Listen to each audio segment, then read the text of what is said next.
예, 반갑습니다.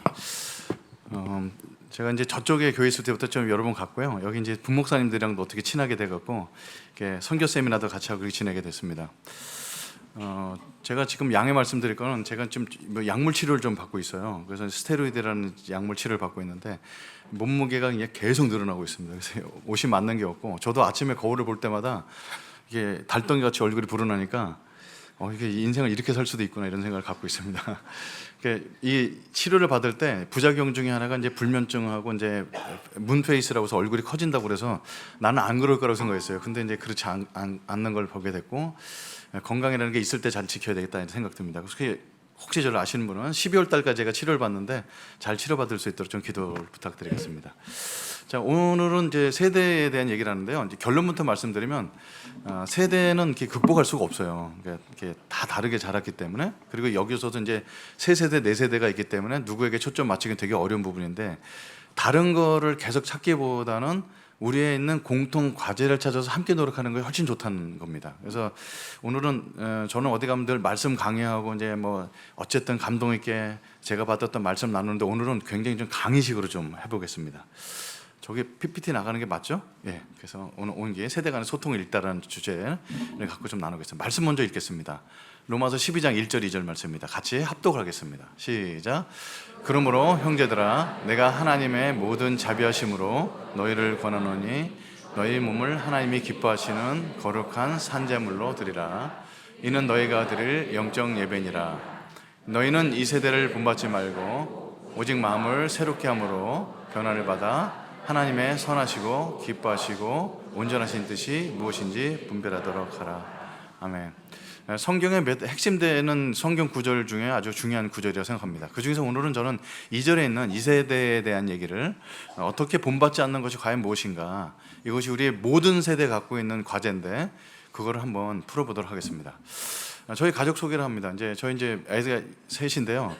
저는 이제 결혼하고 나서는 우리의 가정의 중심은 예수 그리스도다 이렇게 생각했어요. 근데 가족 사진 보시면 알죠. 우리 가정의 중심이 누구신지. 제 아내가 있다는 걸 알게 됐고요. 이제 연년생 아이 셋인데, 왜 이제 가족 사진을 보이자면 이제 32살, 31살, 이제 29살 이렇게 됐죠. 만 나이로요. 그래서 이제 큰딸 기준을 볼 때 태어나서 아이가 이제 3살 때 선교사를 나가서 선교지에서 10대 초반을 보내고 한국에 와서 이제 10대를 보내면서 다시 재적응하는 기간 동안에 청소년들을 키웠고, 개척교회를 시작할 때 이제 10대 마무리 때 개척교회를 시작해서 지금 이제 30대 초반까지 아이들이랑 같이 교회를 하면서 사실상 제가 목사님을 이제 여러 번 만나서 오늘도 식사 나누고 얘기 나누는데 허심탄회하게 자녀 키우면서 어려운 얘기를 하는데, 아이들이 어렸을 때 품 안에 있을 때 자녀이다가 30대 중반을 가면서 자녀들이 어른을 가르치기 시작합니다. 그러면서 이제 거기서 역전 현상이 일어나고, 부모가 성경적으로 이렇게 가르쳤는데 나가서 사회에서 생활하다 보니까 이게 맞지 않는 것도 보게 되고 현실적이지 않은 거 보게 되고, 얘기를 나누면서 거기서 갈등도 많이 일어나면서 이제 조율을 되고 그러죠. 명절 때 우리 애들이 다 독립해서 살고 있는데 명절 때 집에 오면은 손님 맞듯이 준비해야 됩니다. 청소해야 되고, 오면 잔소리하니까. 그러면서 이제는 품 안의 자식이 아니라 손님이 되는구나 하면서, 그런 사춘기 때 떠나보냈다가 돌아와서 지금 부모를 염려하는 자녀들가 될 때까지, 지금 이제 다음 주면 이제 상견례를 하는데 첫째가 이제 결혼한단 말이에요. 이제 보내면서 엄마와의 갈라지는 과정과 다시 합쳐지는 과정을 다 겪어봤습니다. 물론 이제 제가 손자를 낳아갖고 그 세대까지 경험해보지 않았지만, 오늘 이 세대는 제 나이 또래 세대와 이제 MZ 세대에 있는 부분들이 아마 제가 경험한 얘기가 될 것 같습니다. 자, 영상 하나 보겠습니다. 제가 이렇게 대학교 갔을 때 우리나라 나왔던 이제 자동차 광고 영상입니다. 잠깐 보겠습니다. 월카 르망 탄생. 은혜스럽죠? 네.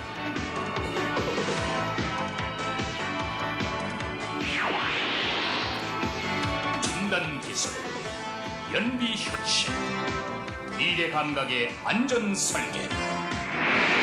21세기의 승용차 르망, 세계 시장을 제패하겠습니다. 세계로 미래로 월카 르망 배우자동차. 혹시 르망 타보신 분 손 들어보세요. 있을 수가 있어요. 르망. 르망 타보신 분 있대나요? 자, 우리 애들이 이제 대학교 갔을 때, 대학교 가기 전이었나요? 그 다음에 이제 자동차 간 거죠. 난 꿈이 있었죠. 그래요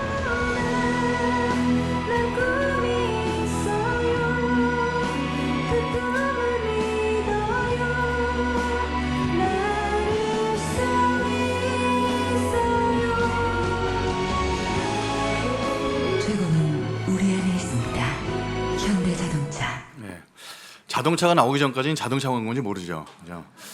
왜 소녀가 등장해서 자동차 광고를 할까요? 여러분 자동차는 아빠가 결정하지 않습니다.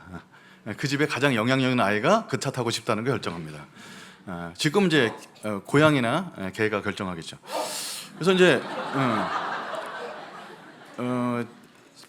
이런 물건을 파는 사람들은 누가 거기에 가장 중요한지 가장 알죠. 그래서 지금은 자동차가 얼마나 잘 나가는지 할 게 아니라 감성을 자극해야 되는 시대고, 지금은 저 새로운 거는 이제 최첨단을 또 광고를 할 수 있겠죠.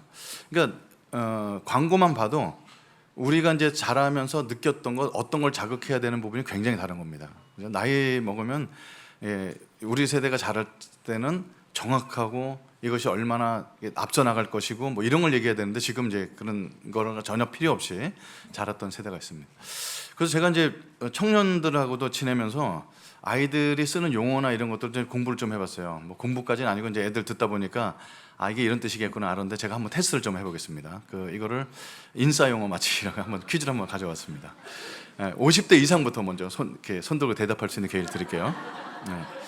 오늘 이제 이게 청년들이랑 얘기를 하는데, 우리 교회 청년들 해봤자 뭐 10대, 20대 아닙니다. 이제 30대 초반, 20대 중반이고 그런데 갑자기 이제 이렇게 쐈어요. 뭘까요? 존맛탱이라는 뜻입니다. 그러니까 진짜 맛있다 이런 거죠. 그래서 이런 건 이제 연습 문제입니다. 저도 요 정도는 알았거든요. 근데 그 다음에 이제 애들이 쓰는 용어를 보니까 이제 이런 단어 씁니다. 뭐라고 쓴 거죠? 웃으시는 무슨 뜻이에요? 기절이란 뜻이에요. 그래서 너무 재밌어서, 그럼 애들이 너무 재밌어 이렇게 앉아 기절 이렇게 영어로 쓰더라고요. 그래서 너무 재밌던지 맛있던지 뭐 그런 표현을 영어로 저 기절이라고 쓰는 걸 발견하게 됐습니다. 이거는 2년 전에 유행했던 얘기죠. 이거 벌써 50대 거기 끄떡거리는 거 아시는 거죠? 중요한 것은 꺾이지 않는 마음이다. 그래서 마음을 격려할 때 이제 중국말이라는 말을 쓰죠. 요즘 줄여서 많이 씁니다. 오뱅아를 뭐랄까요? 저도 몰랐던 단어인데 이제 오늘 방송 알찼다 이런 뜻이에요. 오늘 방송이 너무 재밌다 그러죠. 오늘 설교가 좋았으면 오설알 이렇게 쓸 수도 있겠죠.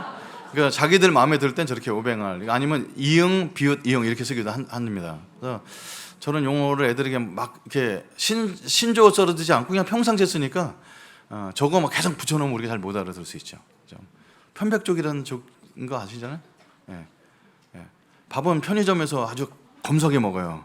근데 이제 쇼핑은 백화점에 사는, 그래서 이해가 안 되는, 자기들끼리 쟤 편벽적인가 봐 이렇게 얘기하는 거죠. 그러니까 궁상 떨고 밥 먹고, 근데 이게 쇼핑은 크게 하고, 그러니까 편벽적이라는 단어를 쓰더라고요. 수불제는 무슨 뜻일까요? 혹시 아시는 분? 크게. 이게 여기 다 담임 목사님 닮으신 것 같아요.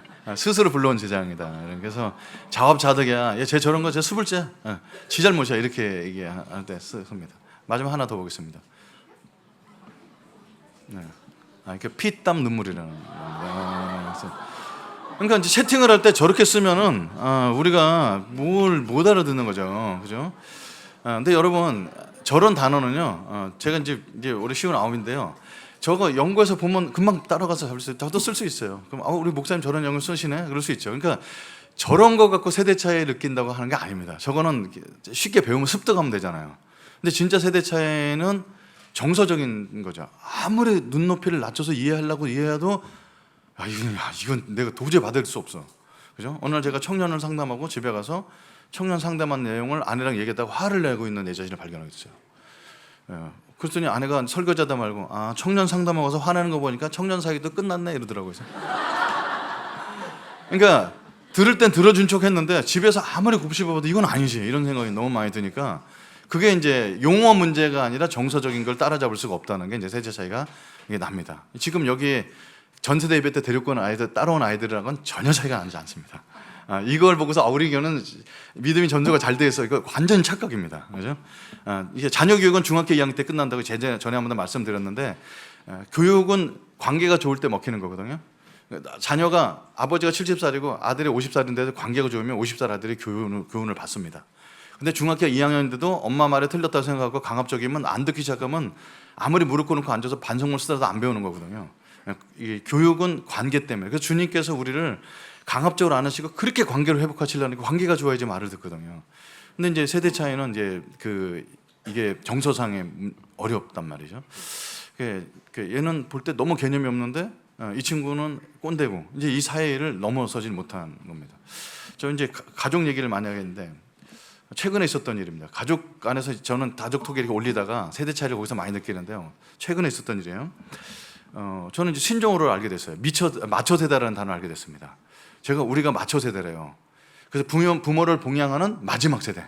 그러니까 우리 부모님 다 돌아가실 때까지 봉양했고 장애로는 장모님 요양원에서 8년 있을 동안 다 하고 맨 마지막에 보험 처리 다 해갖고 무덤까지 하고 비석 세우는 것까지 다 했죠. 사회가 돼갖고 그 마지막으로 봉양했어요. 근데 저희들은 자녀들한테 봉양을 받지 못하는 첫 번째 세대입니다. 그래서 마초 세대입니다. 지금 자녀들한테 봉양받을 생각 50대가 하면 말도 안 되는 얘기죠. 그죠? 그래서 이거를 깨닫고 나서 이걸 좀 우리 애들한테 얘기했다. 그래서 이제 가족톡에 단톡방에 이거를 올렸어요. 근데 우리 집에서는 항상 물을 뚝뚝 쓰는 아이가 있습니다. 아들. 물을 무뚝뚝한 아이들. 말을 거의 안 하는 딸들만 제가 오늘 이렇게 입고 갔더니 오늘 가을 분위기 나요. 딸들은 다 저 뭐 화이팅 이러는데 아들은 아무 소리 없죠. 근데 그날 단톡방에 야 아빠가 봉양받지 못한 첫 번째 세대대 그랬더니 아들이 등장했어요. 저희는 3포 세대를 넘어 M포 세대인데 부모님은 봉양 하나쯤은 포기하셔도 되지 않을까요? 저는 우리 아들이 이 소리 할 줄 몰랐어요.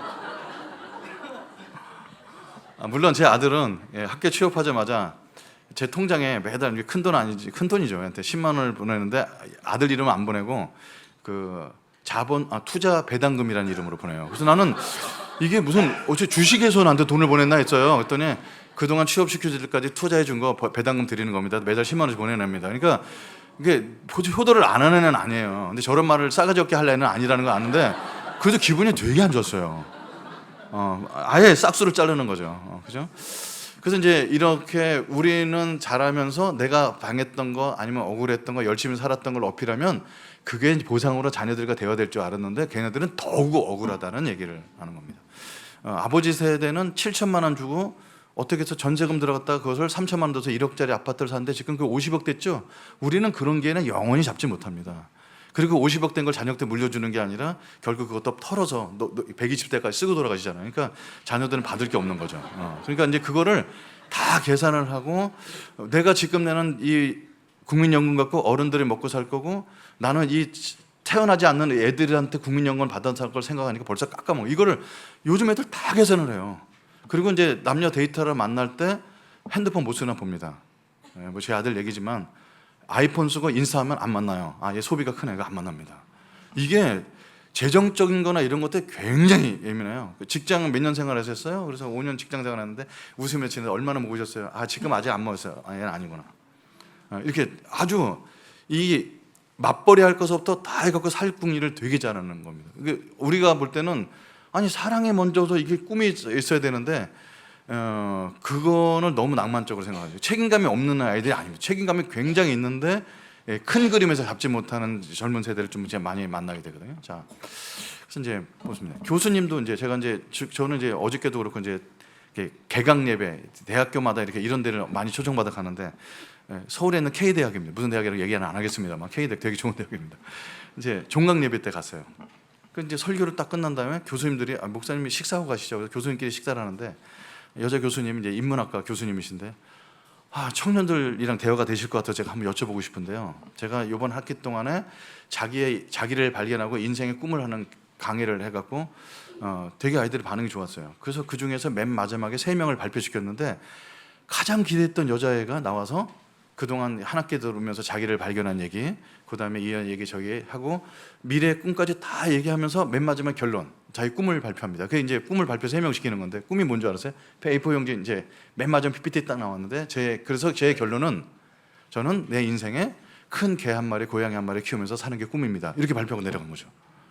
그 K대학에서 똑똑한 여자애가. 그래서 이제 가장 기대했던 거를 보고서 교수님 충격을 받은 거죠. 걔 앞에서 아무 소리 안 했는데 앞에 프레젠테이션에 사회학도 그렇게 발표를 하고 너무 잘하고 자기가 뭘 잘하는지 너무 발표를 잘하는 애가 꿈이 이제 큰 개 한 마리, 고양이 한 마리 키우는 게 꿈이라고 발표하고 내려가니까 내가 한 학기 동안 뭘 가르쳤나 싶어서 그날 이제 흥분해갖고 오셨는데 종강 예배 때 설교를 듣고 저랑 식사하면서 목사님 이걸 어떻게 해석해야 돼요? 그렇게 똑똑한 애가 등록금도 그렇게 비싼 데 배워서 그 잘하는 애가 왜 꿈이 그것밖에 안 될까요? 그래서 제가 한번 생각해 봤어요. 그건 꿈이 낮은 게 아니고 생각해보세요, 교수님. 큰 개 한 마리 키우려면 집이 얼마나 커야 될까요? 그냥 고양이 한 마리, 개 한 마리가 아니고 큰 개 한 마리 고양이 키우려면 그 나름대로 경제력을 몇 억짜리 집 이렇게 표현한 게 아니라 단독주택에 개를 이 정도 집은 살겠다고 얘기한 것 같습니다.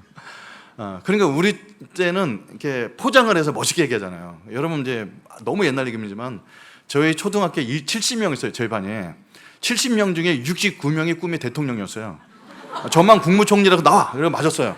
꿈이 작다고. 그러니까 옛날 때는 그 다 대통령이 뻥이라도 다 쳐놔야 되는 그렇게 뭔가를 보여주기식의 꿈이었던 사람들은 지금은 그 다음 세대들이 보면서 허망한 얘기 안 하는, 아주 현실적으로 와닿는다는 거죠. 그러니까 그걸 이해하게 되면은 걔가 꿈에 아무것도 없어서 개나 고양이 키우고 있다는 거 한심한 애가 아니라는 걸 알아들어야 되는데 표현을 그렇게 하기 때문에 갭이 많이 난다는 겁니다. 그래서 어른들은 할 수 없이 옛날 얘기 자꾸 합니다. 라떼나 라떼. 그래서 청년들이 카페 가서 라떼를 아예 안 시켜 먹는데 메뉴에서 지워버리고 싶은 게 라떼라고 하도 라떼를 얘기해서 평균 수명의 변화가 이제 가장 큰 영향 중에 하나라고 생각합니다. 지난 50년 동안 평균 수명이 20년이 늘었어요. 이거는 어마어마하게 어떻게 이렇게 늘었냐? 과학이 발달했어요. 뭐가 생명을 짧게 하는지 이거 굉장히 많이 발달했고 DNA 연구소부터 했기 때문에 생명이 어떻게 하면 늘어나는지. 물론 건강 수명은 되게 줄었죠. 여러분 이제 시골에서 계신 분들이 빨리 돌아가셨지만 돌아가실 때까지 건강하셨거든요. 우리는 건강이 안 좋은 상태로 계속 사는 거예요. 저는 이제 신장이 나쁘다는 걸 이제 7년 전에 알게 됐는데 병원 검사를 안 갔으면 몰랐어요. 지금도 여러분 오늘 아침부터 수영 1500m 하고 아무렇지도 않아요. 근데 피 검사하고 소변 검사하면은 신장이 나빠지고 있다는 걸 보기 때문에 치료를 받는 거예요. 옛날 같으면 어떻게 했냐면 모르고 갔다가 소변 나왔는데 피가 나와. 그 병원 갔더니 왜 이제 왔냐고 이렇게 얘기 듣는 시대인데 종합 검진을 통해서 걸러져 갖고 이게 사는 거죠. 그러니까 지금은 사람이 이제 신장이 나빠져서 투석하고 현상하다 투석하다 신장 이식 밟고 해갖고 막 120세까지 산단 말이에요, 사람들이. 근데 예전에 이제 일찍 돌아가셨는데 돌아가실 때까지 건강했죠. 근데 지금은 아무튼 건강 수명은 줄어든지 모르지만 평균 수명이 굉장히 늘었습니다. 이게 어느 정도 늘었나 제가 조사를 해봤어요. 평균 수명이 어떻게 됐냐면 호모사피엔스 시절이 있었잖아요. 그때 평균 수명이 몇 살이었을까요? 20세 미만입니다. 저 할아버지께서 18살. 18살. 왜 그 당시에 나온 시체나 이런 것들 연구해보면 20살이 안 되고 다 청소년 때 죽었을까라고 했는데 나중에 공통점을 계속 발견하면서 호모사피엔스 시대의 그 당시 열악한 환경 속에서는 20살 넘어서 못 살았구나라는 걸 알게 됐습니다. 그 당시 그래서 더 산 사람도 있겠죠. 근데 평균 수명을 20대를 봅니다. 과학자들이. 이건 거의 이제 많이 발표해진 사실이기 때문에 제가 데이터를 쓸 수 있습니다. 저분이 18살이시라는 거죠. 그러고 나서 예수님 시대 때는 40세가 평균 수명이었어요. 그 당시 50살 살았으면 굉장히 장수해서 사람들이 나이 갖고 얘기할 때 네가 50살도 안 됐거늘 이게 이제 굉장히 큰 나이를 얘기한 거죠. 그러니까 예수님이 33살 때까지 결혼 생활 안 했다는 것은 이렇게 결혼 포기하신 분인 겁니다. 33살 때 이제 지금 짝을 구해 이런 것이 아니고 포기했습니다. 예수님 조금 이따 보겠지만 예수님을 잉태했을 마리아의 나이가 몇 살이었을까요? 주의 계집종이오니 당신 뜻대로 이루어지시옵소서. 천사가 너 임신했어 얘기했을 때 예수님 임신했을 때 마리아 나이가 13살쯤 됩니다. 그러니까 12살, 13살 때 정략 결혼하고 14살 때 결혼해서 아기를 낳았어요. 왜? 평균 수명이 40대가 되니까 20살, 18살, 19살 때 아기를 출산을 해야 키우고 가거든요. 그러면 저희 어머님도 18살에 시집 오셨어요. 저희 어머님 시대도 그때 노처녀 소리 듣고 결혼하셨다면 16살 때 보통 하는데 그러니까 예수님 당시는 평균 수명이 40살이었고 저희 아버님 또래 보면은 60살 환갑되기 전에 목덕방에 이렇게 앉아 계셨거든요. 그게 제 친구들 또래입니다. 저 얼굴이 지금 시대에 60세 미만이었죠. 가보면 제가 반말하면 되게 욕먹겠죠? 근데 제 나이 또래 저희 복덕방에 앉아 계신 나이입니다. 자, 그러면 지금은 평균 수명을 몇 살을 볼까요? 사람들 평균 수명과 이런 걸 연구하는 사람들이 가장 활발하게 연구하는 사람이 누굴까요? 보험회사입니다. 여기 보험회사 계신 분이 있을 거라 생각하는데 보험회사는 철저히 이런 걸 계산을 잘해서 어쨌든 사람들의 공포를 자극해갖고 돈을 내게 해서 돈을 타먹지 못하게 하는 아주 그 숫자를 잘 만들어내서 이제 회사가 망하지 않게 해야죠. 보험회사에서는 지금 여기 있는 아이들보다 동생뻘 되는 아이들을 평균 수명을 140세로 보고 있습니다. 그래서 저한테 이제 보험회사에 전화 오죠. 이승재 고객님, 그 보험 만기가 80살로 됐는데 지금 100살이 넘기 때문에 보험을 좀 연장하시는 게 어떻겠어요? 연장하면 어떻게 되는데 그랬더니 한 달에 7,800원씩 더 내면 됩니다. 그래서 됐습니다. 또 오래 산 거 없습니다. 이렇게 끊어요. 근데 이제 보험회사 다니는 친구 물어봤더니 이제 140세 보험 만기를 설계를 하고 있습니다. 자, 그러니까 이제 여러분 20세에 죽었던 인류가 140세를 바라보니까 이게 엄청나죠. 그러다 보니까 어떤 현상이 나냐면 예수님 잉태한 나이, 그리고 바벨론에 끌려갔던 다니엘의 나이가 중학교 2학년 나이였습니다. 그래서 중학교 2학년이 끌려가서 그 나라 민족을 위해서 금식하고 기도하고 나라 걱정을 하죠.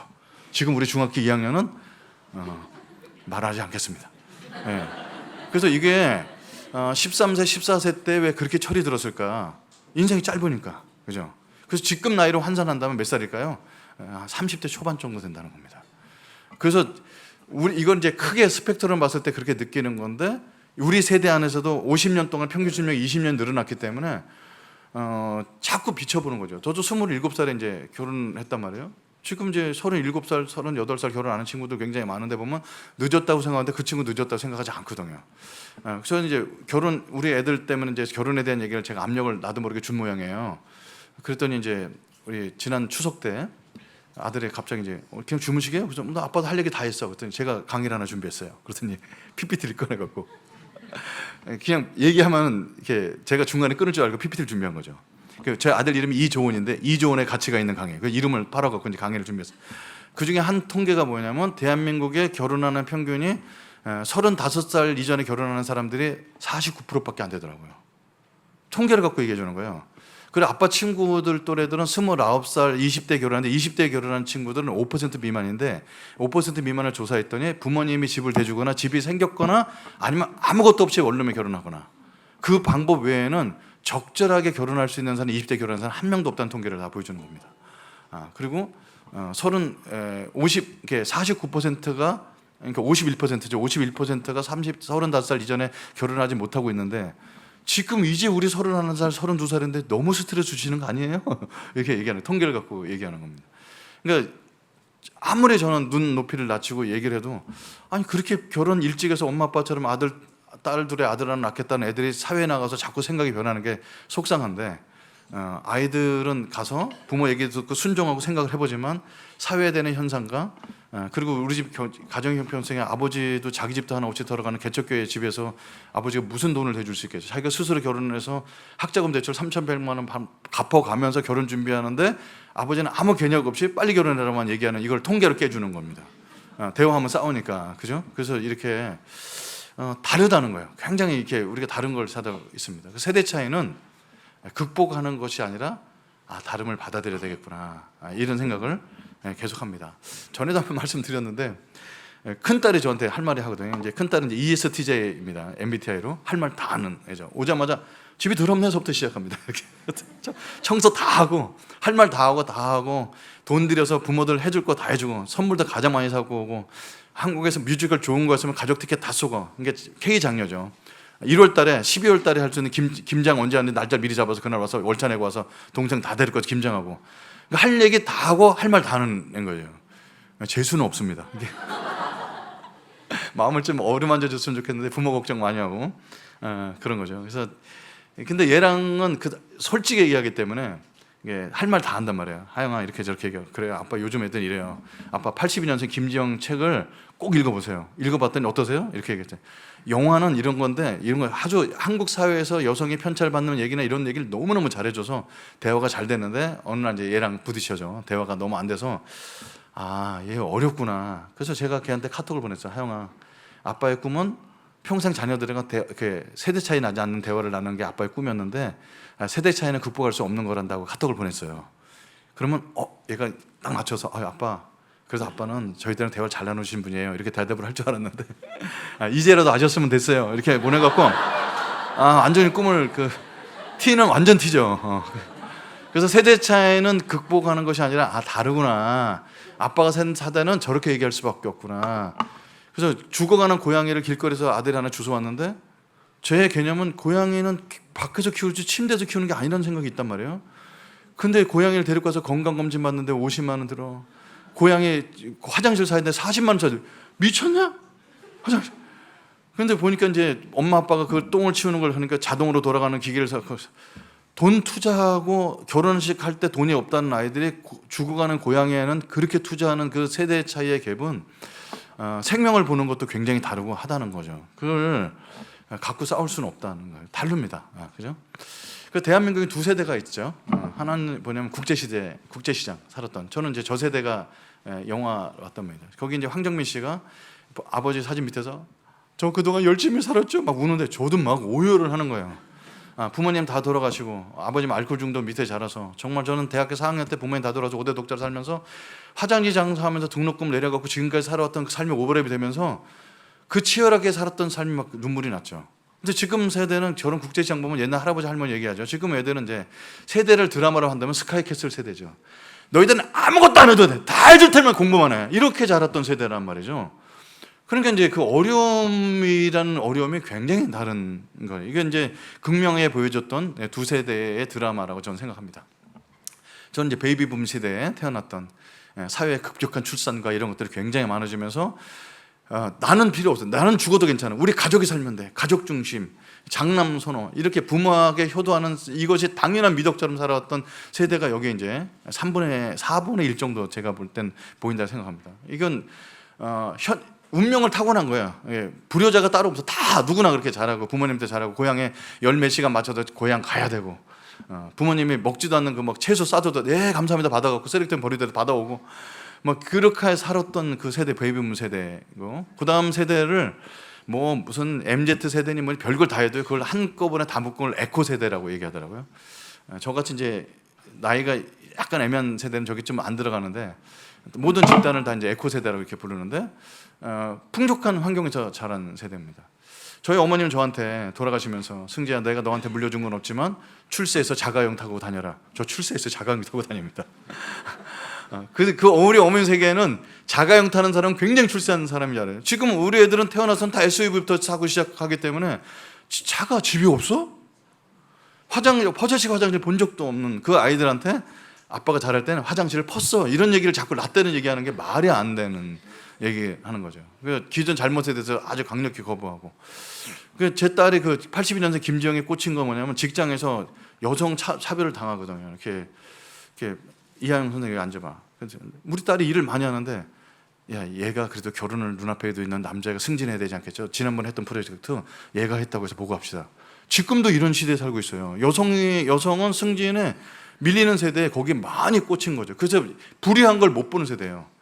결혼 스트레스가 문제가 아니라 직장에서 성차별 나는 것 때문에 상담을 받으러 가요. 이게 정의와 공의에 얼마나 요즘 세대들이 꽂혀있냐. 불공평한 건 못 참습니다. 근데 이제 옛날 세대는 야 세상 원래 그래 이렇게 얘기하거든요. 그래서 여기서 이제 굉장히 차이가 나는 거죠. 에코 세대. 그래서 베이비붐 세대는 이제 보면 보수 성향이고 뭐 삶의 만족은 떨어지면 책임감 있고 뭐 이런 것들이 있는데 에코 세대를 조사해 보니까 지금 뭐 안정 수입이 중요한 게 아니라 적성과 흥미에 맞아요. 내 일이 재밌어야지 일이 다닌다는 거예요. 그런단 말이에요. 자, 저는 사장님들이랑 성경 공부를 10년째 하고 있는데요.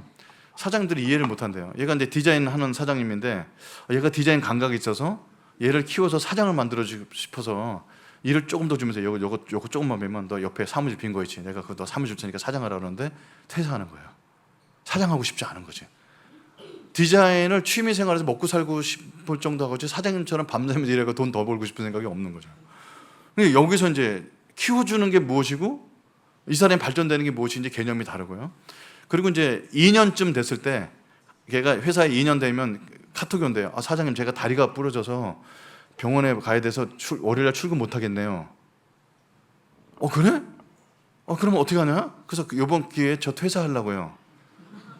그러냐? 그러면 너 물건 같은 거 가져가지. 벌써 금요일날 퇴근할 때 다 가져간 거야. 그리고 다음 사람 뽑았는데 딱 2년 될 때 저의 외삼촌이 돌아가셔서 시골 가봐야 되거든요. 이번 기회에 퇴사할래요. 그게 너무 패턴이 또 그리고 나서 인스타를 보면 외국 여행 다니는 거죠. 이걸 이제 이해 못하는 거죠. 근데 2년 일하고 나라 주는 돈 받고 쉬고 외국 돌아다니다가 실로 나라 주는 돈 받고 있다가 돈 떨어지면 다시 취업해서 살고 이런 패턴을 계속 살고 있는 사람들을 책임감 없다고 자꾸 느끼는 거예요. 근데 왜 그들 X세대들은 제 MZ세대는 왜 그렇게 살 수밖에 없을까요? 그게 이해가 안 되는 거예요. 나이는. 또 베이비붐 세대나 에코 세대는 다 미래에 대한 두려움이 있죠. 누가 더 두려움을 클까요? 에코 세대가 훨씬 크죠. 왜? 그동안 누리고 있는 것이 훨씬 더 많기 때문에 갖고 있는 것을 떠날 게 없습니다. 이게 베이비붐 세대는 엄대 부딪혀봐서 없으면 다시 한번 하면 되지 하는데 에코 세대는 해본 적이 없죠. 그래서 이제 베이비붐 세대들이 어른 세대들이 MZ 세대 보고 야, 뭘 못하겠냐 네 나이에. 못합니다. 이게 안전지대를 떠나는 걸 굉장히 어려워요. 우리가 그렇게 키웠기 때문에 그런 거거든요. 그래서 이건 이제 관점이나 사회를 보는 용기 부분이나 이런 것들이 다르다고 느낄 수밖에 없다는 겁니다. 그래서 세대 간의 이제 정서 차이가 납니다. 서로를 향한 이해와 노력 없이는 골이 계속 깊어지고 아, 내가 이렇게 키웠기 때문에 그렇구나. 그리고 서로에 대한 인정은 남녀 차이만 있는 게 아니라 우린 다르구나, 종족이 다르구나 이렇게 이해를 해야 되고 다음 세대에 인정할 것과 지켜야 될 진리 사이. 그러니까 조금 구체적인 얘기자면 이제 혼전 순결 뭐 이런 얘기는요 청년들과 얘기 되게 어려운 주제가 됐습니다. 하루는 저희 딸이 이제 상견례를 보려고 주고 있는데 만 9년 반을 사귀었거든요. 어느 날 아내랑 앉아서 내가 이 청년도 고등학교 때부터 내가 키웠던 아이고 우리 딸은 평생 선교사 자녀를 갔는데 9년 반 동안 살면서 얘네 둘이 가지 말아야 될 때를 갔을까 안 갔을까 아내랑 얘기해봤어요. 그래서 내가 아내한테 딸한테 물어보거든. 여보 그런 거 묻는 거 아니야. 그게 지금이 어디까지 지켜야 될 가치인지 이거를 강요하는 것이 맞는 건지 아주 어려워진 세대에 살고 있습니다. 그게 코로나 때 더 깨졌어요. 코로나 때 결혼을 하려고 그랬더니 이제 집은 나왔지 결혼식은 못하지 어떻게 해? 그러니까 벌써 이제 동거하는 청년들이 굉장히 많이 늘어난 걸 빨리 동거하기 전에 교회에서 조그맣게 앉혀놔서 물 한 잔이라 떠놓고 결혼식을 시켜줘야 되는 시대가 되면서 이게 결혼 날짜와 혼인 신고하는 것과 실제로 사는 날짜가 다 흔들려 버리게 됐습니다. 그러면 우리가 어디까지 지키도록 얘기를 해주고 격려를 할 것인지 어디까지 그냥 이 시대 그러니까 인정해야 될지 이 밀당을 잘해야 된다는 시대가 됐습니다. 그래서 자 에코 세대를 간단히 이해하는 건 왜냐하면 이제 어른 세대는 그냥 이해하기 되게 어려우니까 에코 세대를 우리가 이제 한번 공감이 얼마나 될지 모르겠습니다만 제가 한번 했습니다. 오해는 있어요. 얘네들은 한 가지 집중 못하고 자꾸 직업도 옮기고 2년 있다가 또 쉬고 돌아다니고 게으르고 자기중심적이다 이렇게 그렇게 보인다는 거예요. 근데 아까 말씀드린 것처럼 이 친구들은 이 친구 나름대로의 책임감이 있어요. 다른 부분에 책임감이 있어요. 정의와 공의를 올바른데 공평한 사회를 만든다든지 라이프 앤 워크 앤 밸런스 사람을 일 속에만 집어넣지 않고 자기를 희생해서 누구를 세우는 게 아니라 나도 살고 남도 살고 이런 것들이 밸런스를 맞추려고 노력하다 보니까 옛날 세대가 볼 때는 이기적으로 보이는데 전혀 이기적인 세대가 아니고 대화를 나눠보면 이해가 된다는 거예요. 근데 우리 관점에 볼 땐 그런 거죠. 자, 저희 교회가 이렇게 7명으로 시작해서 저는 교회를 이렇게 크게 할 생각이 진짜 없었습니다. 10,000명 목회를 실시해서 하다 보니까 10,000명을 하려면 얼마나 조직적으로 하고 사람을 쪄야 되는데 너무 질리도록 알아서 30년 하고서 이제 안 하는 거죠.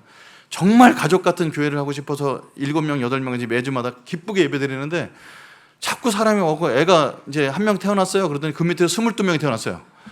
근데 이게 할 수 없이 이제 예배당이나 어딜 찾으러 다니는데 헌금 진짜 안 합니다. 헌금 진짜 안 합니다. 그 첫째는 돈이 없어요. 시골에서 청년들이 올라와서 결혼해서 행복주택 들어가서 살고 애 둘 낳고 지금 셋째 낳기 시작하는데 그것만 해도 대단한 거죠. 진짜 돈이 없어요. 그 작년에는 어떻게 하냐면 제가 방송 나갔는데 사람들이 우리 교회를 저희 얼굴 보고 헌금한 거 갖고 떼었거든요. 그래도 이번에 어떻게 하냐면 돈이 모자라니까 내년에 목사님 방송을 또 내보내자 이런 결론이 나왔어요. 그래서 나를 앵벌이 시키는 거죠. 그 다음에 월급이 저희 150만 원 받는데 내년에 그것 좀 130만 원 깎아야 되겠다고 통지를 해오더라고요. 그래서 이렇게 월급을 깎아서 교회를 운영하는데 본인들은 300만 원씩 주고 이렇게 괌 놀러 갔다 옵니다. 4박 5일씩. 그걸 갔다 왔다가 300만 원 들어서 올려요. 그러니까 굉장히 이기적으로 보이는 거죠. 근데 직장 생활 3년 하고서 3년 동안 개를 부어서 300만 원 갖고 괌 놀러 갔다 오는 건 갔다 오는 거지 교회가 돈이 모자라는 거는 다른 얘기거든요. 근데 그거를 강요해서 야, 너 300만 원 주고 어딜 놀러 갔다면 교회 헌금 하나 이렇게 얘기할 수 있는 세대가 아니라는 겁니다. 다 그래서 물론 이제 헌금 쪽에서 가르쳐야 되고 그런데 예전에 우리는 이렇게 바깥에 있는 길거리에 버린 냉장고 갖다가 쓰면서 그 돈 갖고 헌금해서 교회를 세웠던 이거는 너무 이제 다른 얘기가 된 거예요. 그래서 우리 세대가 볼 땐 이기적으로 보이는데 그들은 라이프 앤 밸런스를 잘 지키고 있는 세대가 되는 거죠. 오해하면 안 됩니다. 그래서 에코 세대는 이제 정서적인 형성 배경이 있어요. 우리 부모가 그렇게 교육시켰습니다. 첫째, 넌 you are special. 너 특별해. 다 특별하다 키웠죠. 이게 최고 것을 제공해주자 하는 부모의 마음이잖아요. 여기 있는 자녀들 중에 특별한 아이들이 있어요. 다 특별하게 키우죠. 근데 이제 애들이 사회 진출하면서 자기가 무특별하다는 걸 알게 됩니다. 여러분 저는 자아상 강의를 이제 전국에 있는 대학교 다니면서 많이 하겠는데 자아상 강의할 때 훌쩍이고 우는 애들이 서울대학교하고 포항공대 애들이 울어요. 전문대 애들은 안 울어요. 재밌다고 듣는데 왜 그러냐면 본인이 굉장히 똑똑한 줄 알고 서울대학 갔는데 더 똑똑한 애들을 보면서 좌절을 느끼거든요. 그래서 내가 특별하다고 생각되고 이웃이 특별한지 모르고 자란 아이들도 좌절감 굉장히 큽니다. 그래서 낮은 자존감이 형성됩니다. 지금 청년들 만나면 자존감 문제예요. 할 수 없다는 게 너무 깔고 있어요. 자존감 문제. 에코세대의 정서적 배경은 본인이 특별한 줄 알고 자랐는데 특별하지 않다는 걸 깨달으면서 자존감에 되게 어려운 부분이 하나 발견했고요. 두 번째는 현대문 IT 발달이 이제 이 IT에 굉장히 민감한 세대죠. 그죠? 대부분 스마트폰에 들어가서 이제 이건 뭐 우리 세대도 마찬가지인데 이게 스마트폰에 의존하는 것이 훨씬 더 많고 현실 세계에선 평균 이하인데 게임 속에 들어가면은 이제 스페셜할 수 있거든요. 그래서 온라인 세계에 훨씬 더 이게 빠질 수밖에 없는 거는 현실은 오면 자기는 굉장히 평범한데 온라인 세계에서는 특별하기 때문에 온라인 세계 속에서 만족감을 느낄 수밖에 없는 세대로 자랐습니다. 스트레스가 되면 기계 속으로 들어가죠. 대인관계를 못합니다. 전 비혼족들을 만나서 인터뷰를 해봤는데 비혼들이 이제 결혼하지 않는 난 결혼 안 하겠다는 거죠. 결혼 못하는 게 아니라 보통 결혼하려면 열쇠 3개 준비해야 돼. 자동차 열쇠, 집 열쇠, 뭐 사무실 열쇠인데 내가 사무실 열쇠를 3개 준비하고 모텔에 남이랑 결혼해서 살아. 이게 첫 번째입니다. 먹고 살만해졌는데 내가 왜 누구랑 결혼해야 돼? 근데 제일 충격이었던 건 뭐냐면 우리는 남이랑 같이 섞이면서 자라는 걸 안 해본 세대잖아. 주말에 내가 편하게 씻지도 않고 널브러져 있고 싶은데 옆에 내가 낯선 사람이 있다? 그걸 어떻게 견디고 살아? 부부관계를 낯선 사람으로 보더라고요. 그 정도로 대인관계나 이런 것들을 만나지 않은 세대입니다. 오늘 이게 맨 마지막에 결론이 이건데요. 지금 이래서 좋은 공동체 와서 예배 시간에 대면을 이해하고 아이들끼리 놀고 이게 어마어마한 교육이라는 걸 나중에 알게 되실 겁니다. 자, 에코세대 이제 정서적 배경 세 번째는 이제 조급하고 빠른 거죠. 인터넷 속도 노는 거 굉장히 못 참습니다. 그죠? 다른 건 몰라서 와이프 없이는 살아도 와이파이 없이는 못 사는. 그래서 굉장히 빨라야 되고 느린 거는 못 견디고 다른 나라에 가서 살면 제일 힘든 게 새벽 배송이 없다는 걸 너무 힘들어합니다. 그래서 이사 갈 때 거기 그 쿠팡대 이게 가장 중요한. 조급하고 빠른 이건 되게 빠른데 기성세대가 볼 때 중요한 거 있잖아요. 사랑과 기쁨과 자신감과 이런 것들은 조급하지 않습니다. 영화나 모든 것들 다 요약본으로 인터넷으로 보죠. 그죠? 여러분 저는 비록 제가 이제 자기 전공을 못 찾아서 전기공학을 했습니다만 청소년 때 어쩌다가 책을 이렇게 얻게 된 게 레미제라블 완역본 5권을 보게 됐어요. 한 권 읽는데 레미제라블 장발장 얘기인데 1권을 읽는데 너무 디테일한 거죠. 그래서 여기 내가 다 읽을 수 있을까 했는데 재밌었어요. 그래서 5권을 다 읽고 났을 때 그 레미제라블의 감동은 어마어마한 거였어요. 근데 지금 그 완역본으로 된 5권 읽는 사람은 거의 없고요. 드라마나 영화를 보는데 그것도 길어서 요약본을 보는 겁니다. 그러니까 내용은 알고 뭔가를 얘기할 수 있지만 거기서 오는 기쁜 감동을 받기 되게 어려운 거죠.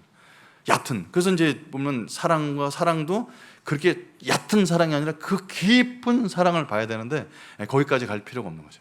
그래서 저는 이제 아이들한테 이제 성교육도 우리 청년들도 많이 하는데 성경에서 말하는 야다라는 단어는 이제 성관계를 맺는 정도까지 깊은 관계를 되는 거죠. 그래서 사람이 처음에 친구였다가 점점 알아가서 좋은 친구가 깊이 알아서 야다까지 가야 되는데 지금은 야다를 먼저 하고 이 사람이 누군지 알아가니까 계속 싸우는 이런 사람인지 몰랐다고 그런 거죠. 그러니까 이제 급한 거죠. 이제 깊어야 될 거는 대충 알아서 빨리 처리하고 감각적인 건 빨리 받아들이는 거예요. 그래서 이제 예전에는 우리 세대는 그걸 할 수가 없기 때문에 그랬었는데 지금은 그게 할 수가 있는 세대니까 빨리 쉽지하는 겁니다. 그래서 이런 거 갖고 이게 정서 차이가 좀 난다고 봅니다. 인내가 필요한 건 더 힘들어하는 거죠. 참기 하는 거 이런 거 굉장히 어렵습니다. 빨리 응답이 와야 되기 때문에 기도를 꾸준히 한다든지 이런 거 되게 어렵습니다. 그래서 이걸 이제 극복하려고 노력했습니다. 그 중에 오늘은 이 세대를 본받지 않는 법입니다. 그래서 왜 이 말씀을 드리냐면 다른 건 아무리 얘기해도 이게 달라. 이해해도 정서적으로 다른 건 어떻게 하겠어요? 이거를 다른 거를 찾아 나가서 공통점을 가지려면 방법이 없고 젊은 세대도 압니다. 어른 세대가 바뀌지 않는다는 거. 그래서 어른 세대, 젊은 세대도 바뀌지 않는다는 압니다. 바뀌지 않는 가운데 합쳐지는 건 어렵고요. 그럼 우리가 갖고 있는 공통의 과제는 뭔가? 똑같은 우리 아무 세대와 상관없이 우리가 지금 당면한 공통의 과제가 있어요. 그거를 살펴보자는 겁니다. 저희 교회는 이제 생활 선교사라는 단어를 계속 쓰는데 올해 주제가 이 세대를 본받지 않자. 그래서 뭐냐면 생활 선교사 이 세상을 거스르다. 그리스도인은 세상을 정황하는 존재거든요. 가만히 있어 정황해야 되는데 우리는 거스르는데 무엇을 거스를까 그런 겁니다. 각 세대마다 각기 다른 영적 도전이 있다는 거예요. 제가 이제 저는 85학번인데 재수해서 84학년도에 이제 84년도에 뭐가 나타나냐면 매킨토시라는 컴퓨터가 처음 나왔어요. 지금 청년들이나 젊은 애들 보면 컴퓨터 다 저렇게 생겼죠, 비슷하게. 근데 저게 84년도 이전에 저런 컴퓨터가 없었고, 컴퓨터 그러면은 큰 회사에 장롱 개짝만한 것들이 몇 개 붙어 있었어요. 그게 컴퓨터였는데 어느 날 애플이라는 회사가 매킨토시라는 사과 이름을 따갖고, 사과의 한 품종 이름을 따갖고 퍼스널 컴퓨터라는 걸 만들어서 저기다 앉혀놨습니다. 이름을 잘 줬어요. 여러분, 하우스 컴퓨터가 아니고 퍼스널 컴퓨터예요. 이미 모든 사람 개인적으로 컴퓨터 쓰게 돼 있죠. 여러분, 저 노트북 있습니다. 데스크탑이 있습니다. 핸드폰 있습니다. 패드 있습니다. 컴퓨터 4개 쓰는 거죠. 한 사람이 컴퓨터를 4개 쓰는 시대에 저는 살고 있거든요. 옛날 때 저 컴퓨터를 만들어놔서 사람들이 저기 앉혀놓기 시작했습니다. 자, 대학교에서 교직원 하고 있는 우리 큰딸 저기 앉아 있습니다. 의상 디자인하고 있는 막내딸 저기 앉아 있습니다. 모든 사람을 다 저기 앉혀놨어요. 84년도에 나온 저 컴퓨터가 사람들을 다 쭈그려 앉혀놓는 어마어마한 역할을 했죠. 그러고 나서 이제 2007년도에 저 아이폰이 나왔는데 우리나라에서 못 들어오도록 계속 방해하다 2009년도에 스마트폰이 들어오기 시작했죠. 그러고 나서 사람들은 이제 저거 보기 시작해서 여기서부터 이제 세대가 비슷하게 시작됩니다.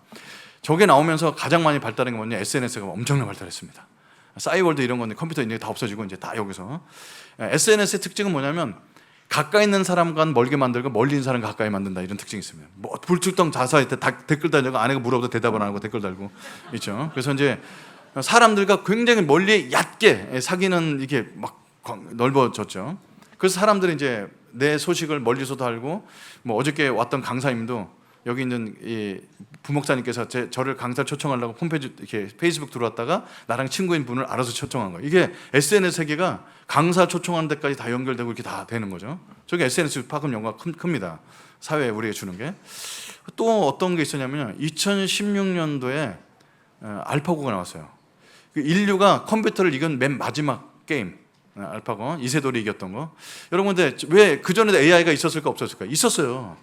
근데 옛날 AI는 멍텅구리였어요. 사람이 다 입력해줘야 그 데이터를 갖고 인식했어요. 그래서 개하고 고양이 얼굴 보였는데 컴퓨터가 개하고 고양이를 구별 못하는 거예요.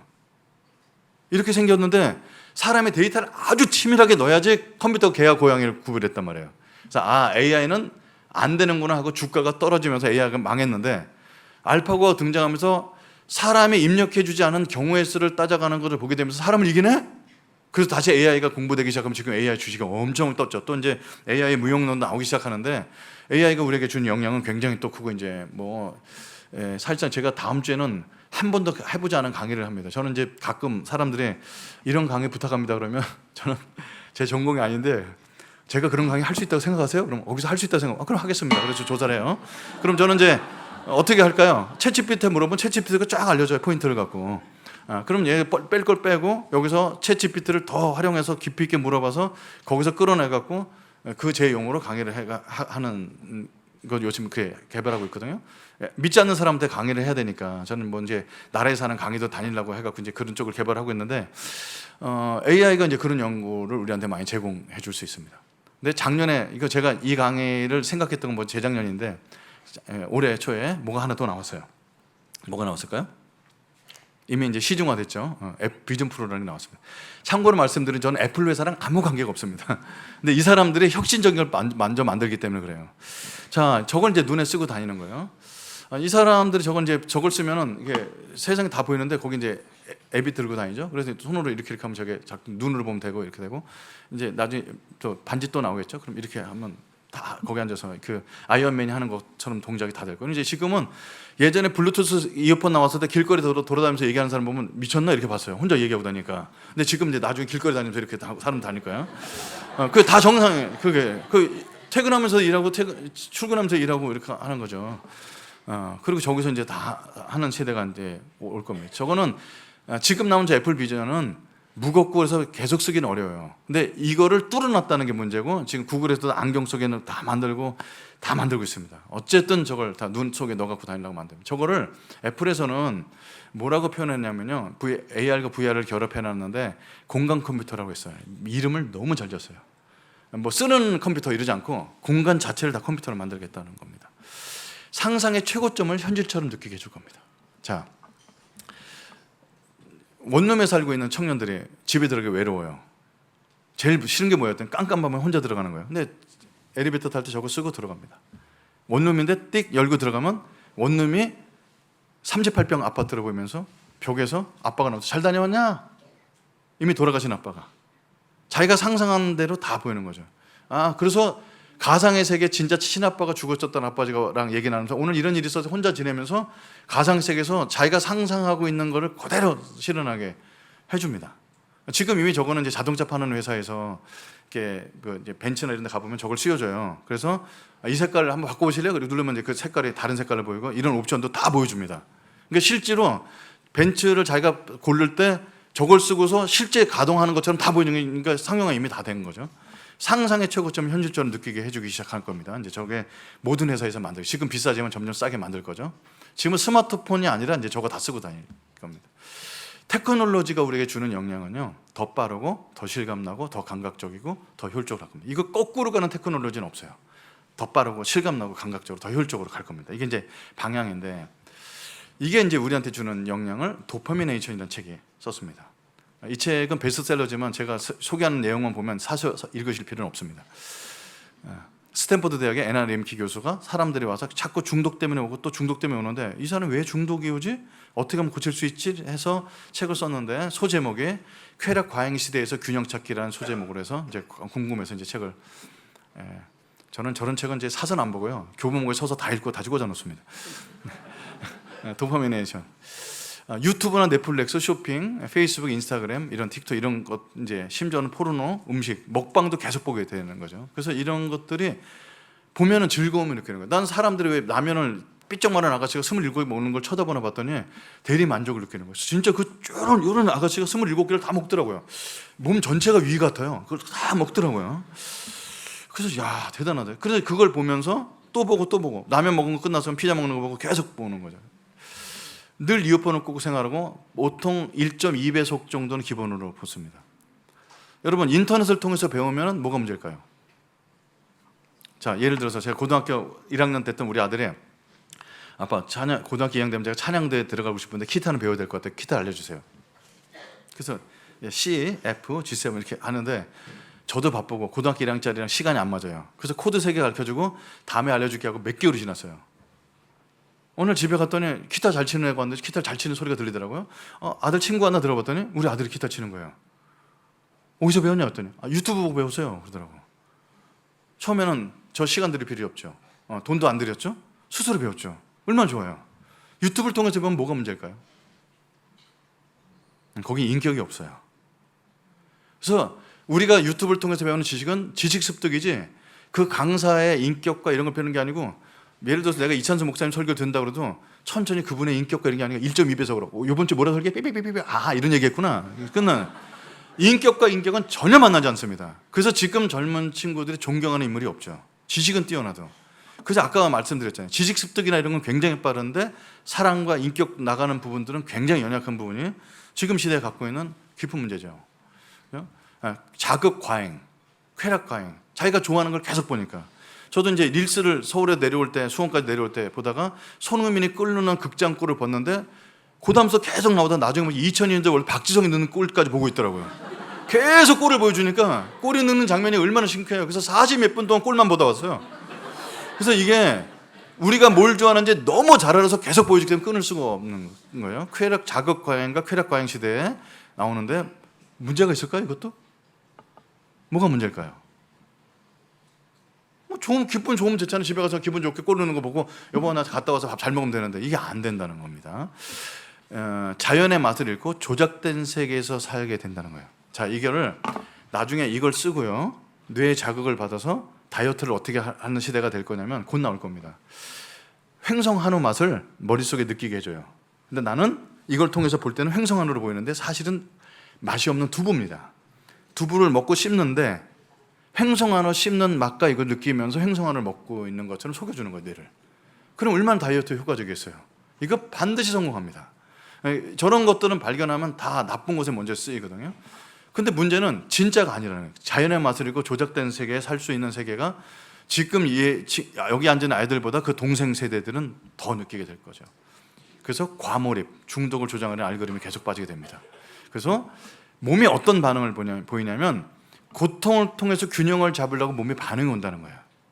이게 아이가 스마트폰하고서 뺏으면 화를 버럭버럭 내는 게 게임하던 걸 못해서 그런 게 아니라 지금은 쾌락의 과잉이 돼서 너무 좋은데 그걸 뚝 끊으면 몸에서 화가 확 올라오면서 원래 있었던 정상의 궤도를 잡으려고 몸이 반응한다는 것을 에나른키 교수가 발견하게 됐습니다. 그래서 이게 그림이 딱 두 장면, 두 개만 기억하면 되는데 우리는 좋은 쪽으로, 재밌는 쪽으로 계속 끌고 가는 거죠. 아, 너무 재밌어. 뭐 자극돼. 쇼핑하는 것도 얼마나 재밌습니까? 우리 그 물건을 우리 딸들한테 사주는 건 별로 재미없어요. 근데 애가 자기가 카드를 긁어서 사는 게 재밌는 거죠. 그게 이제 쇼핑도 마찬가지예요. 그래서 초콜릿은 먹는 거 대명사인데 저렇게만 살도록 몸이 안 된다는 거예요. 저렇게 하면 인간이 망치기 때문에 몸이 보호를 하려고 이 책의 그림에 보면 고통으로 끌고 나가는 거예요, 우리를요. 그래서 이게 도파민이 만점 나와서 너무 재밌다고 했는데 그 끝나고 나면 힘들고 짜증나고 몸이 하고 멍하고 자고 싶은 거는 몸이 피곤해서 이제는 고통 속으로 끌고 가려는 몸이 균형을 잡는다는 걸, 이게 몸이, 하나님 주신 몸이 그렇게 균형을 잡는다는 걸 발견하게 됐습니다. 그래서 책의 결론입니다. 책에 나온 결론은 자연 친화로 쾌락 과의 자극을 오랫동안 받지 않으면은 몸에 다시 균형을 잡힐 수가 있다. 다시 말해서 알코올 중독이든 담배 중독이든 도파민 중독이든 끊고 자연과 꾸준히 보내고 조금만 인내라면 다시 균형을 잡힐 수 있다. 그게 유일하게 중독에서 벗어나는 방법이라고 책에 제시하고 있습니다. 그래서 일정 기간 끊는 노력, 환경 변화, 좋은 시간을 가지면은 다시 일상에서 행복을 느낄 수 있다는 게 책 결론입니다. 이제 책을 안 사셔도 되겠죠? 감사원금을 이번 주일에 하시기 바랍니다. 자, 그래서 자, 여러분, 그럼 저는 얼마나 인간이 바보 같냐는 거예요. 원래 일상에 김치의 맛, 고기의 맛, 자연의 맛, 사람과 대화 나누는 맛, 이렇게 모여서 율동하는 맛 얼마나 좋아요. 저는 교회 다니기 전에 이렇게 CC란 여름수련 같은 사람들 율동을 시켜서 너무 힘들었어요. 근데 율동은 기독교 용어로 얘기하면 이제 정신병적인 좌우 대칭 운동이었어요. 이쪽 한번 하면 이쪽 한번 때리고 이렇게 그거 했단 말이죠. 근데 그게 사람과 연결시켜서 하는 그 옆에서 살짝 목사님이랑 제가 오늘 할렐루 이렇게 하는데 같은 나이 또래 분이랑 같이 남자 중년 남자가 하는데 그게 그리스도인이니까 그렇게 할 수 있죠, 그죠? 아니면 술 먹고 하든지. 근데 그리스도인이 하는 이런 교제를 나눌 수 있다는 게, 야, 세상에서 어떻게 중년 남자가 만나서 이런 걸 할 수 있어? 교회니까 가는, 이게 되게 순수하고 행복하고 아무 이해 타산 없는 행복을 느낄 수 있는 건데 이런 걸 안 하고 있다가 일부러 노력해서 일상이 돌아서 이런 행복을 찾으려고 하는 거예요. 그러니까 인간은 가만히 있어도 그냥 정상을 가는데 나쁜 쪽으로 갔다가 정상을 하는 얘기라는 거예요. 이게 인간이 갖고 있는 한계라는 거예요. 내 백성이 두 가지 악을 행하였나니 생수에 대한 근원된 나를 버린 것과 스스로 웅덩이를 판 것인데 그 웅덩이는 물을 저축하지 못한 웅덩이야. 그 물을 저축하지 못한 웅덩이를 파고 있는. 왜 이런 세상이 될까? 자꾸 끊어놓고 자연스럽게 있어서 정상이 돼 이런 세상이 되냐면, 이건 제 생각인데요, 인간의 본능을 자꾸 테크놀로지를 통해서 받쳐줘서 그런 거예요. 레미제라블이라는 그 장편 소설을 읽고 그 감동과 교훈을 받으려면 그 책을 다 읽어야 돼요. 번역본이라도.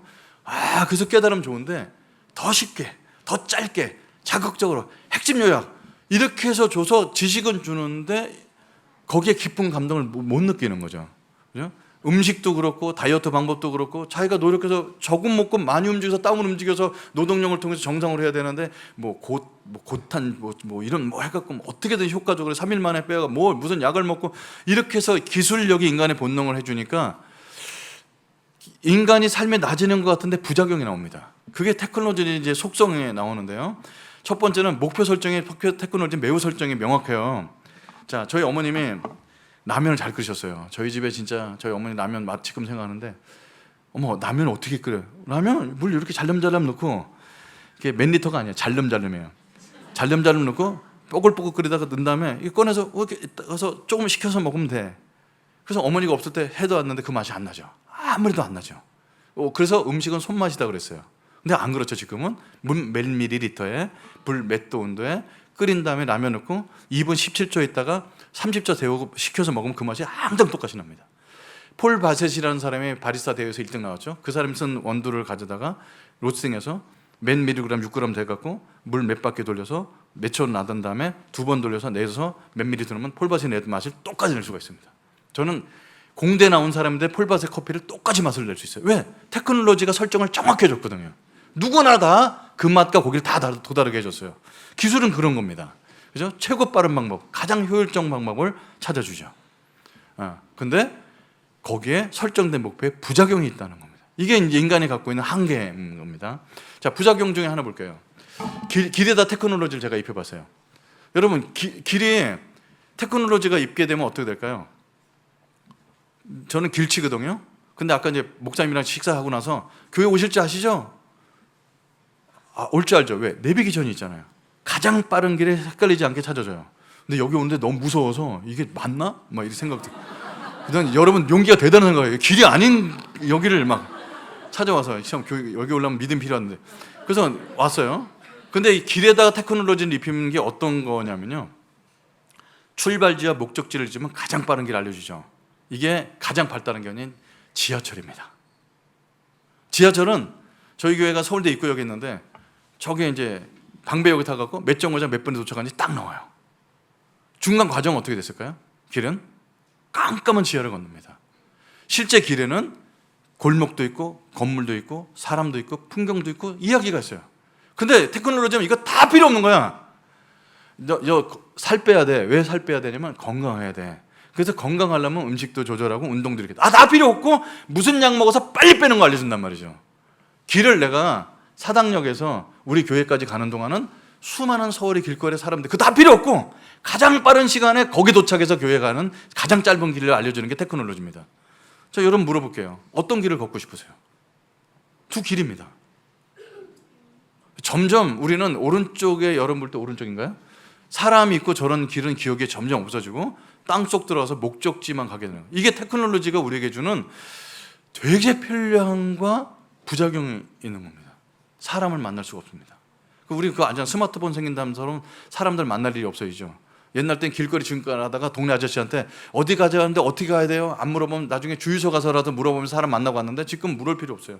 저 같은 길치도 누르면 쪼쪼쪼 찾아가기 때문에 사람과의 만남이 최소한 되면서 일만 하는 세대가 됐습니다. 이게 테크놀로지가 주는 우리 모든 세대가 다 겪고 있는 위협인데 위협인지 모르고 살고 있는 부분입니다.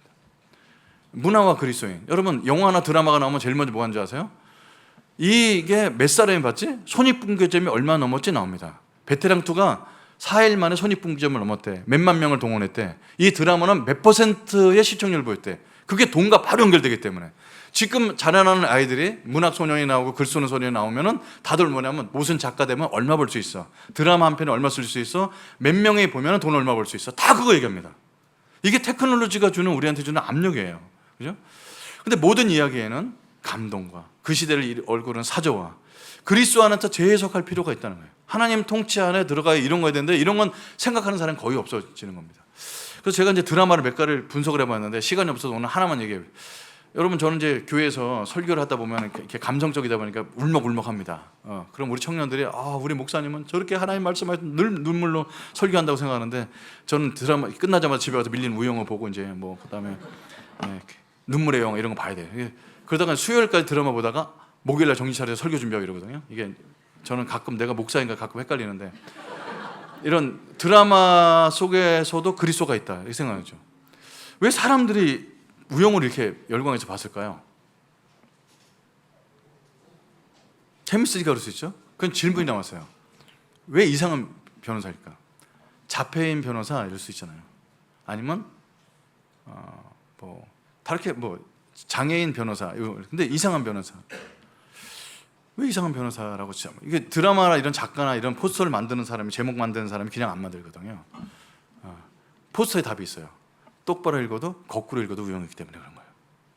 변호사란 직업을 보니까 우영우가 이 드라마 동안에 열 몇 개 사건을 처리하는데 승리한 거 7개, 패소한 거 5개, 결론 안 난 게 4개인가 5개 되더라고요. 그러니까 이 변호사 영화는 다른 변호사 영화는 극적으로 다 이기는 것만 보여주는 거죠. 근데 여기는 아주 지는 것까지 다 보여줘요. 심지어는 내가 이겼는데 상대방이 피해를 입는 걸 때문에 우영우는 마음이 아파서 거기 찾아가서 위로를 해줘요. 말이 안 되는 얘기잖아요. 모든 변호사나 이런 직업 자체가 겉과 속과 앞뒤가 같은 사람일 수가 없어요. 어떤 직업이든지. 로펌이 큰 데 들어가서 하려면 돈을 더 받아야 되고 돈을 의뢰해준 사람이 무조건 이겨야 되는 건데 이기겠지 마음이 아프죠. 그래서 사람들이 겉과 속이 같은, 앞과 뒤가 똑같은 우영을 보면서 감동을 받는 거지. 아, 사람들이 그리스도인들의 거는 기대가 이걸 거겠구나. 물론 제가 이게 분석한 것이 뭐가 깊다 이런 것이 아닙니다. 근데 그거를 드라마 요번 재밌대 이렇게만 끝나지 않고 아이들과 이런 대화를 나누면서 어쨌든 이 일반 세상 사람들이 뭔가를 감동받는 무슨 감동 포인트가 하나님 나라랑 연결되지 않을까, 이렇게 자꾸 사고를 하고 해야 되는데 그걸 이제 안 한 거라는 거죠. 자, 그럼 이제 테크놀로지가 영적 생활에 미치는 영향은 이제 마무리입니다. 테크놀로지가 영적 생활에 어떻게 영향을 미칠까요? 아니 설교도 듣고 좋은 컨텐츠 보면 되잖아요. 근데 그렇지 않다는 겁니다. 테크놀로지는요, 하나님 앞에 서는 시간을 갖지 못하게 만들어요. 이게 테크놀로지가 우리에게 주는 가장 강력한 무기입니다. 여러분, 저는 공대 출신에서 이런 문명의 이기를 빨리 쓰는 편이거든요. 우리나라 아이폰 3 나왔을 때 제일 먼저 사갖고, 그 당시에 1,000원짜리 앱을 깔았어요. 0.99달러. 뭘 깔았을까? 앱을요. 수면을 조절해주는. 제가 무호흡증이 있거든요. 그래서 이거를 켜놓고 자면요, 알람이 이렇게 6시에 맞추면 얘가 내 숨소리 듣고서 아, 얘가 벌써 깼구나 그러면 조용히 음악을 내려. 바닷소리 샤, 카리비안 해변의 바닷소리 샤, 끼룩 샤, 이렇게 그 5시 50분부터. 근데 깊이 자면 6시 알람을 깨워줘요. 얘가 이제 소리를 듣고 아는 거예요. 지금은 1달러에 못 사요. 왜냐하면 지금 구독을 해갖고 한 달에 10,000몇 원씩 내야 되는데, 저는 옛날 때 0.99달러 사갖고 이제 평생 쓰는데, 문제는요, 이게 이제 알람 소리가 나서 내가 깼잖아요. 딱 이제 알람을 꺼요. 그러면 내가 그동안 자면서 했던 잠꼬대, 호흡, 맥박 이걸 다 보여줍니다. 이게 0.99달러에 1,000원도 안 되는 거예요. 근데 중간에 보면 제가 숨소리가 있는데 깼어요. 새 소리가 있어. 새. 우리 집에 새 소리가 있나? 아파트에? 그 들어봤어요. 그랬더니 제가 이렇게 소리 낸 거예요. 그것까지 다 녹음해서 몇 시에 잠을 깊이 못 잤는지 다 체크해 주는 거예요. 그래서 아내가 옆에서 당신 무호흡증이 있어 별걸 다 해서 잔소리 안 하는데 1달러도 안 되는 것 때문에 체크를 해갖고 썼어요. 근데 제가 지금 이거 안 씁니다. 제 옆에 아날로그 시계 갖다 놓고 핸드폰은 밖에 충전해놔요. 왜 그랬을까요? 알람이 깨잖아요. 깨서 일어났어요. 옛날 때는 아내랑 손잡고 무릎 꿇고 기도하는 게 굉장히 많았거든요. 어느 날 보니까 아내가 먼저 일어나면 아내 얼굴이 훤해요. 이거 켜놓고 있어서. 저도 켜놓고 있어서. 그리고 SNS를 하다 보니까 사람들 답장 주고 안 주고 해서 아침에 깊이 기도하는 시간이 진짜 줄어들었어요. 그래서 이걸 깨닫고 이건 하지 말고 알람 깨놓고 기도해야지 하는데 안 됩니다. 이 테크놀로지가 우리에게 주는 이게 유혹이 엄청나다는 거예요. 그래서 아내랑 같이 얘기했죠. 방에는 핸드폰 갖고 오지 말자. 그래도 빨리 끝내고 가서 또 밀린 거 해야죠. 그 테크놀로지가 주는 우리한테 가장 큰 위협은요, 하나님 앞에 서는 시간을 갖지 않게 합니다. 하나님 앞에 서는 것은 노력해야 되고 깎아야 되고 자기의 고통의 시간에 들어가야 되는데 쉬운 걸 한다는 겁니다. 이거는 모든 세대가 다 갖고 있는 도전이고요. 두 번째, 내 자신을 대면할 시간을 갖지 않게 해줘요. 다른 사람 생각들, 좋은 얘기들, 쇼펜하고 이런 얘기 요약한 거 다 저도 보면 릴스에 저장한 게 되게 많아요. 너무 좋은 얘기들 많으니까 저장만 해놨지 다시 묵상 안 하거든요. 또 저장. 이게 하나님 앞에 내가 서는 시간을 못 갖게 하고 내 자신을 대면하는 시간을 얻게 해줍니다. 그리고 여러분, 저는 교회에서 주는 거 갖고 살 수가 없어서 강의를 결국 만들어 뛰어다니는데, 강원도 횡성이니 원주니 제주니 서울에서 취업 안 되는 청년들을 위한 취업반 같은 걸 때 강사로 가거든요. 거기에 제목이 뭐냐면 자기의 발견을 해주는 강사 해갖고 일타 강사로 제가 있어요. 그 청년들 보고 왜 너 자신을 몰라서 이런 데 돈 주고 왔냐 그러면 자기 자신을 생각해보고 살아온 시대가 아니기 때문에 그런 거예요. 근데 테크놀로지는 더 심하게 만들거든요. 그래서 자기를 발견하기 위해서 인생을 LA 렉슨의 8단계를 통해서 몇 살 때 몇 살 했는지 이런 기억하게 해갖고 MBTI에서부터 버크만 검사까지 다 해서 자기를 발견해 취업시켜주는 일 하는데, 제가 볼 때는 옛날 때 이런 거 필요 없이 자기 자신을 잘 알았거든요. 지금은 그런 검사를 해줘야지 알아가는 시대가 되기 때문에 내 자신을 대면할 시간이 없어진다는 거예요. 세 번째는 사랑과 자연과의 단절을 가져옵니다. 테크놀로지가. 이 세 가지가 우리한테는 가장 큰 도전입니다. 그럼 저희 교회에서 올해가 이 말씀 갖고 했다고 그랬잖아요. 그럼 이 세대의 생활선교에서 이 세대를 거스르지 할 때 우리가 뭘 결단했을까요? 개인 묵상을 다시 한번 강조했고, 그리고 나서는 이제는 온라인 다 없애고 구역끼리 모여서 밥을 먹는데 한 달에 한 번씩 모여서 애들 바글바글 모여서 밥 먹는데 그게 너무너무 재밌어합니다. 만나는 자체가 너무 중요해요. 이 자리에 앉아서 같이 다음 세대끼리 율동을 하고 앉아있다는 자체가 유치하거나 아니면 교회에 무슨 강의 듣기 전에 마음 여는 정도가 아니고, 이게 얼마나 사람과 사람 만나는 게 귀한 일인지 세상은 점점 어려워진다는 사실입니다. 여러분, 이 테크놀로지가 미치는 영향력 세 가지입니다. 그래서 이 세대를 본받지 말라. 첫째, 그럼 문명의 기를 사용하지 말 것인가? 안 쓸 수 없죠. 어떻게 안 쓰겠어요? 여러분 스마트폰 없이 살 수 있어요? 안 되죠. 현대 기술의 특징은 뭐냐면 쓰게끔 만든다는 거예요. 과거의 기술을 저는 4차 산업혁명이란 말은 안 믿습니다. 그 뭐 IoT하고 몇 가지 해놓고 혁명은 그런 게 혁명은요 피비린내가 나야지 혁명이에요. 기술이 좀 접목된 거지 혁명은 아니거든요. 옛날 때는 산업이 어땠냐면 도자기를 만드는데 저 도자기를 만들다 보니까 안 맞아 심해. 난 도자기 안 해. 난 농사할래. 괜찮았어요. 내가 거부할 수 있는 기술을 거부할 수 있는 능력이 있었는데요. 지금은 기술을 거부를 못합니다. 스마트폰을 거부 못합니다. 사회 도태됩니다. 그러니까 현대 기술의 특징은 뭐냐면 모든 사람이 다 쓰게 만드는 거예요. 나 이거 안 쓸 거야. 다 쓸 거예요. 안 쓸 수가 없어요. 사회가 생활이 안 되는데. 그 테크놀로지가 주는 이게 압력은 어마어마할 겁니다. 저는 666이 따로 있지 않고 테크놀로지가 666일 것이다. 왜? 그거를 쓰지 않으면 안 되는데 거기에 지배받는 거 알면서 쓰는 AI가 우리한테 어느 영향을 주는지 알면서도 계속 개발하는 인간의 무적행 같은 것일 거다. 그래서 문명의 이 길을 쓰지 않을 수는 없는데 불가능하다. 그게 이제 2세대를 본받지 말라는 것에 첫 번째, 산에 올라가서 혼자 사는 것은 안 된다는 거예요. 두 번째, 그럼 어떻게 하냐? 비판력을 상실한 채 사용하게 되면 노예가 될 것인 거 이해해야 된다. 그래서 우리가 다 알고 있죠. 구글 회사 다니는 자녀들한테는 구글 검색 못하게 한다는 거예요. 스스로 생각하게 하려고. 근데 우리는 쓰게 만들잖아요. 스마트폰 절대 안 준다. 태블릿 PC 안 준다는 거예요. 아이패드 안 준단 말이에요. 애가 스스로 생각하는 능력이 생길 때까지는. 근데 우리는 다 학교에서 다 세팅해서 다 나눠주니까 거기 이제 노예를 만든다는 것은 분명히 있는 사실입니다. 그래서 비판력을 갖고 사용해야 되기 때문에 오늘 이제 이런 끝나고 나가면 무슨 성일 말씀을 통해서 감동받아서 이런 게 아니라 자녀들이랑 이런 얘기를 같이 좀 나눠보시면 어떨까 싶습니다. 그 세 번째 본론은 행동. 첫째, 자원하는 고통 시간을 가져야 됩니다. 여러분 새벽기도 종교 행위 때문에 오는 것이 아니고 내가 묵상하고 기도하고 주님과 연결하고 이거는 테크놀로지가 절대 해줄 수 없는 거고 테크놀로지를 뛰어넘어야지 할 수 있는 일이거든요. 그래서 말씀 묵상해야 돼요. 정말 살라고 말씀을 우리가 붙드는 것처럼 말씀이 나를 붙들어주는 것으로 정규적인 시간을 갖는 게 굉장히 중요하고 두 번째, 인간과 인간의 진솔한 만남을 갖는 겁니다. 이게 교회만이 할 수 있는 일이라고 생각해요. 저는 예수 믿기 전에 이게 사람들끼리 앉았는데 기도 제목을 나누라고 해서 기도 제목이 뭔가 봤더니 자기 어려움을 나누는 거예요. 근데 저는 안 믿는 사람 입장에서 사람들 이해가 안 갔어요. 아버지가 외도한 얘기, 돈이 없는 얘기, 실수한 얘기. 바보같이 왜 자기 실수를 얘기하지? 자기 약점을 얘기할수록 자기가 깎이는 건데? 근데 내가 예수님 만나고 나니까 그것이 부끄러운 게 아니었죠. 예수님이 나의 모든 것을 다 해줬던 그분 앞에 내가 부끄러운 게 아니라면서 기도 제목을 나도 나눌 수 있게 됐어요. 진솔한 만남은 우리 안에 할 수 있는 거거든요. 그래서 인간과 인간의 진솔한 만남을 가져요. 그래서 돈을 쓰더라도 자주 만나서 밥 드시고 여기 아까 보니까 카페 있더라고요. 그 1,000원 내면 과자 떨어지잖아요. 예. 만나서 얘기하시고 사람과 사람 만남을 온라인으로만 하지 말고 인간의 인간을 만나는 것이 저는 굉장히 강력히 권하는 바고요. 자연과 교감을 가져요.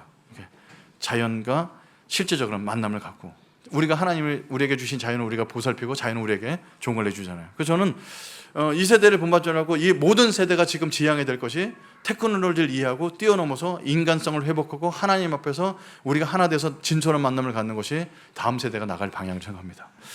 여러분 세대 차이에 대한 얘기하니까 막 딴 얘기를 해야 될 것 같은데 아주 독특한 주제를 갖고 왔습니다. 그래서 여러분 이 교회 이 밤에 와서 이렇게 가득 채운 이 아름다운 이 교회 정말 교제가 넘치고 어쨌든 모든 세대가 이 세대가 주고 있는 테크놀로지의 압력을 뛰어넘어서 하나님 앞에 자원하는 고통으로 살아가는 여러분 교회가 되기를 간절히 축원합니다. 제가 기도하겠습니다.